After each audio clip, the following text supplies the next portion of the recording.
Hi, I'm Marc Lambert, Doctor of Physical Therapy at CPR, Physical Therapy and Performance. I'm going to be talking to you today about posture and how to have good postural awareness.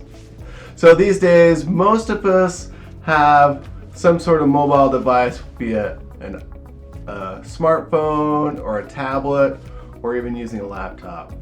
Using these devices frequently throughout the day can give rise to musculoskeletal injuries if you do not have good posture. One thing that arises with frequent use of smartphones is forward head posture. Having a more forward head posture can give rise to increased strain on muscles in the back of the spine. This is the frequent position that people use when using their smartphones, tablets, and laptops, which creates a lot of force on the spine and over time can cause musculoskeletal problems. It's ideal to use your smartphone and tablet in a more upright position. Your phone should be in front of you, your eyes in line with the tablet or smartphone. Your shoulders should not be rounded like this.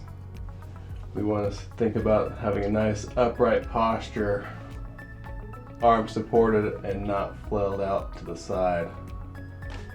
If you're going to be using your device for an extended period of time, it's okay to use a pillow or some sort of support to decrease the strain that your shoulders and back.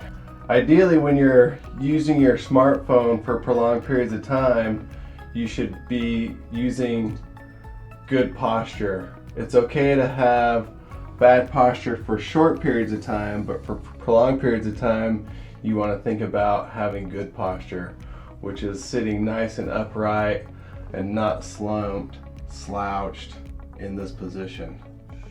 If you find yourself slumped over while you're sitting, one thing that can help is to use a towel roll. Place a towel roll in your low back, and that prevents you from being able to slump through your lower back, where you can maintain a good posture while you use your smartphone or tablet. Physical therapists are specialists in helping people with pain due to faulty posture or poor movement. If you're suffering from pain due to poor posture, come see us at CPR Physical Therapy and Performance.